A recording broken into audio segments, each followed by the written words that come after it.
and it's perfect for apartments or a rental home that you can't get something like this, like a wood stove.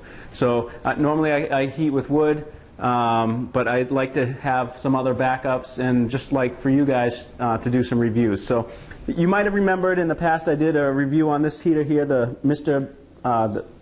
Heater, the Big Buddy heater. It's a propane one. It pumps out about 18,000 BTUs on high. Fantastic little heater. I really love it. But I also wanted to play around a little bit with the kerosene heaters. I heard a lot of good things about them. And so for the last 2 weeks, again, I've been kind of primarily heating with this, not with wood. And it's done a fantastic job. So let's kind of quickly go over this, the benefits of it, what I like, what I don't like, and compare it a little bit with the Big Buddy. So first of all, I love that it's kerosene. And kerosene, if you've never used it before, it's a really stable fuel. And especially if you live in an area that has a gas station that has a kerosene pump, it's a lot more economical than, like, say, going to Lowe's or Home Depot, where you get like a gallon of camping kerosene for about $10. You can get a gallon at the gas station for about $3.80 right now in my area. So what I really like about it is that it's a very safe fuel. And typically you don't want to store fuels indoors under any circumstances, especially propane.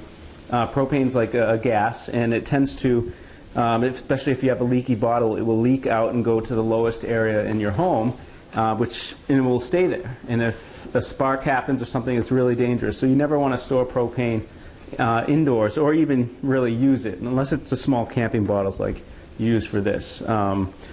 What the kerosene, though, is stable enough that I feel comfortable storing it indoors. And if you notice, it's a lot like diesel. You can take a match and put it right into the kerosene. It's not going to do anything. It just comes, it extinguishes a flame. It's really hard to light unless you have a wick, something like a paper towel, or like in this case, this heater has a wick as well. So just so you know that I'm not using water here, I'm going to pour it back into the heater. Actually dripping a little bit. Okay, so that's really the first benefit of heating with kerosene. The second thing, it seems to be pretty efficient. This tank holds about 2 gallons, a little bit under 2 gallons, but with those 2 gallons I can heat for about 12 hours on high. And when it was in the low teens or single digits these past couple of weeks, I pretty much heated with it the entire day. I would fill it up twice during the day. So if you calculate that at about $4 a gallon for 4 gallons, that's about $16 a whole day. Now, most of the days when it hits around upper 20s or 30s, I didn't have to keep this thing running the whole day. I would only keep it part way. So let's kind of just take a look at the functioning of this heater, how you light it. There's really 2 ways. It comes with little batteries, like D batteries that you can put inside, and it has an electrical starter. So we'll kind of show in here. I'm not sure if you can see with the camera, but we'll do our best. If you crank this little knob here, push the auto start button, and you might be able to see this glowing element there. Now that element, when it gets in contact with the wick, you can see here, you can see that it starts the wick. So that's one way of starting it. And it takes about 5 minutes to get this thing rocking and rolling to where it's producing enough heat that it produces a nice solid burn. So I'm actually going to extinguish it just to show you another way of lighting it if you don't have batteries. So another way is just with a match. And it's a really simple process. You just light the match. Same kind of thing. You want to crank this up. Lift this thing up and just touch the wick, and then it lights that way. So a similar process, but you're not dependent on batteries to light it. Okay, so this thing's been running for about 5 minutes. It's usually about how long it takes to get a good burn going. So basically, I just wanted to talk about some of the other things with this heater.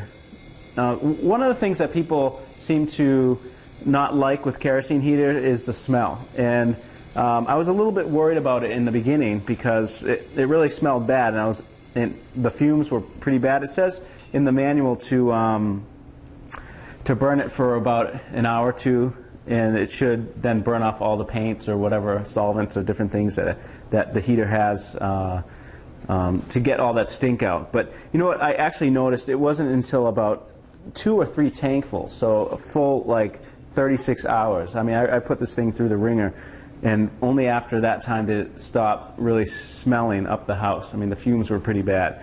But after that point, and I have really clear kerosene. I mean, you saw in that little glass it looked like water. It's not the kerosene, because if you use dyed kerosene or really bad grade kerosene, you'll get a smell too. So you really want to make sure that you have pure K1 style kerosene.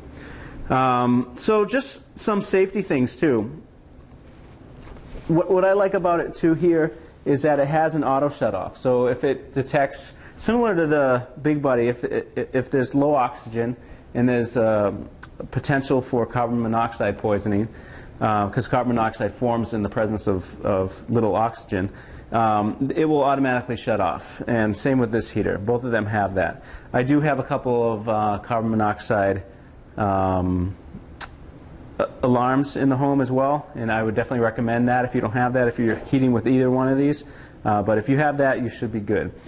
So again, it has the auto shut off. It burns for about 12 hours, and the smell again, the only time I smell now with this heater is upon startup. If you want to avoid that, you can just start it up outside and carry it in, and shutting it down.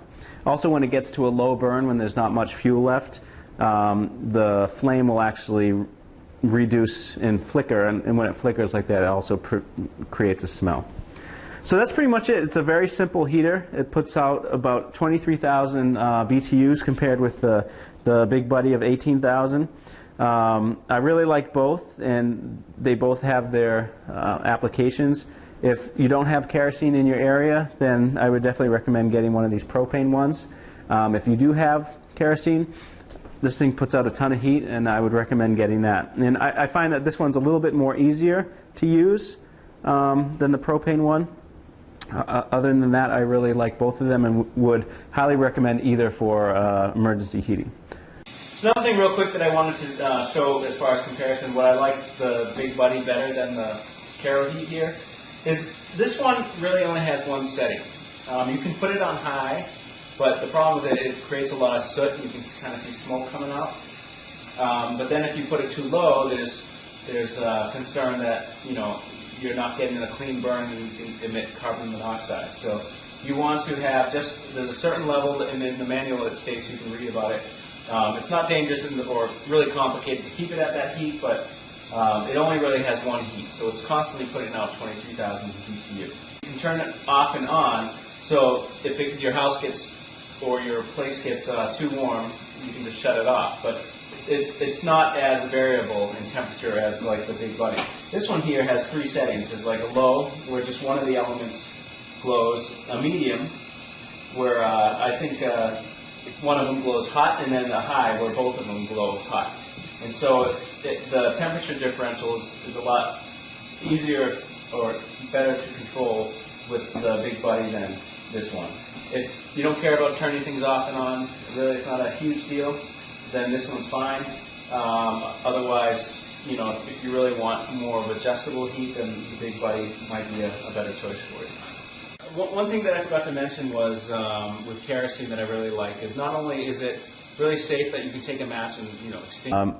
And it's perfect for apartments or a rental home that you can't get something like this, like a wood stove. So normally I heat with wood, but I'd like to have some other backups, and just like for you guys to do some reviews. So you might have remembered in the past I did a review on this heater here, the Mr. Heater, the Big Buddy heater. It's a propane one. It pumps out about 18,000 BTUs on high. Fantastic little heater. I really love it. But I also wanted to play around a little bit with the kerosene heaters. I heard a lot of good things about them. And so for the last 2 weeks, again, I've been kind of primarily heating with this, not with wood. And it's done a fantastic job. So let's kind of quickly go over this, the benefits of it, what I like, what I don't like, and compare it a little bit with the Big Buddy. So first of all, I love that it's kerosene. And kerosene, if you've never